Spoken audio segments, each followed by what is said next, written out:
Welcome, art enthusiasts, to our YouTube channel, where creativity and imagination intertwine. I'm thrilled to introduce you to the enchanting world of 6 Digital Art Library.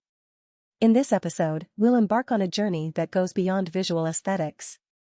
We'll unveil the hidden stories behind our mesmerizing digital art pieces, capturing the essence of each creation. Before we delve into the captivating story that awaits, make sure to subscribe to our channel and hit the notification bell, so you never miss an immersive art experience. And for those seeking to bring these extraordinary pieces into their lives, remember to visit our digital library, where the wonders continue. Now, let's dim the lights, open the doors to your imagination, and begin our tale. Once in a distant past, in a land far away, there lived a powerful sorcerer known as the Magi. He was feared and respected throughout the kingdom for his immense magical abilities, which were said to be unparalleled by any other sorcerer in the land.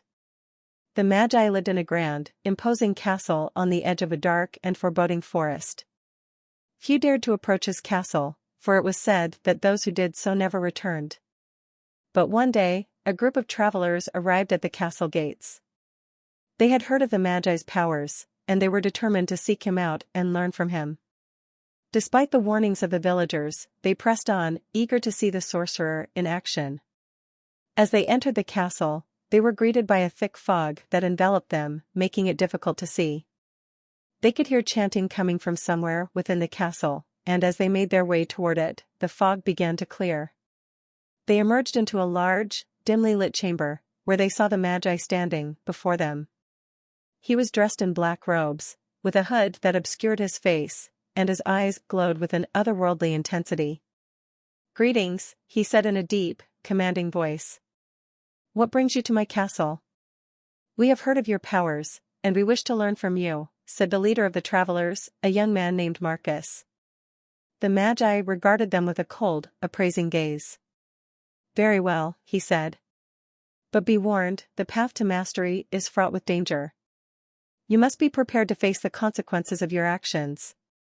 The travelers nodded, eager to begin their apprenticeship under the Magi. He put them through a series of rigorous tests, teaching them the secrets of elemental magic, the art of divination, and the ways of the spirit world.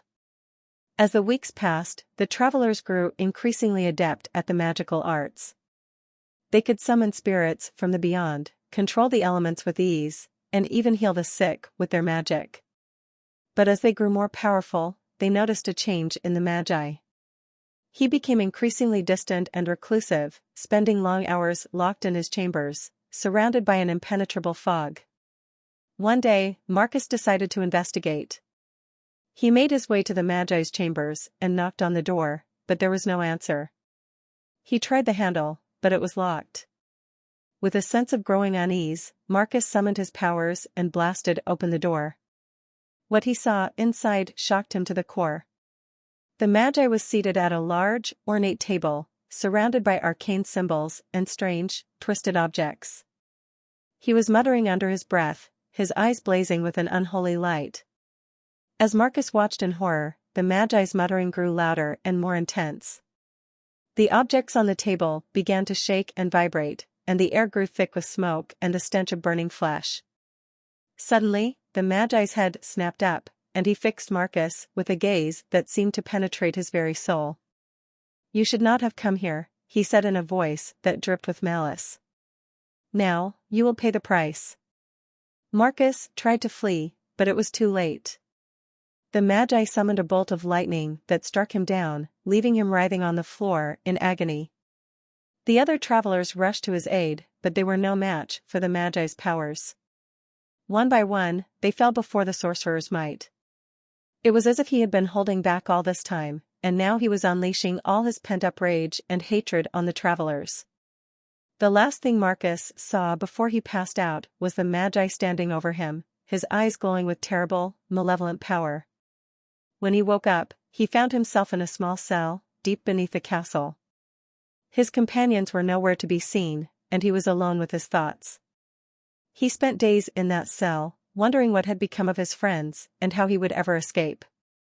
But then, one day, he heard a faint whisper in his ear. "Marcus," it said. "Can you hear me?" He looked around, but there was no one there. "Who's there?" he asked, his voice trembling. "It is I, the spirit of the forest," the voice replied. "I have been watching you, and I believe I can help you escape." Marcus was skeptical at first, but he soon realized that the spirit was telling the truth. With its guidance, he was able to pick the lock on his cell and make his way out of the castle undetected. As he emerged into the daylight, he saw that the castle was surrounded by a thick fog, just like the one that had greeted him when he first arrived. But this time, he was able to see through it, and what he saw made his blood run cold. The Magi was standing on the ramparts of the castle, his eyes blazing with a dark, unholy power. In his hands, he held a glowing orb, which seemed to pulse with terrible energy. Marcus knew that he had to stop the Magi, no matter what the cost. With fierce determination, he summoned all of his magical powers and charged toward the castle. The battle was fierce and intense, but in the end, Marcus emerged victorious.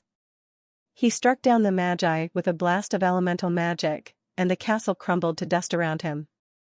As he stood there, panting and covered in sweat, he realized that he had become the most powerful sorcerer in the land. But at what cost? The knowledge that he had lost his friends and become embroiled in a battle of epic proportions left him feeling hollow and alone. And as he gazed out at the horizon, he wondered what other dangers lay ahead, waiting for him to discover them. For Marcus, the adventure was just beginning, and the mystery and magic of the world awaited him with open arms. Or so it seems.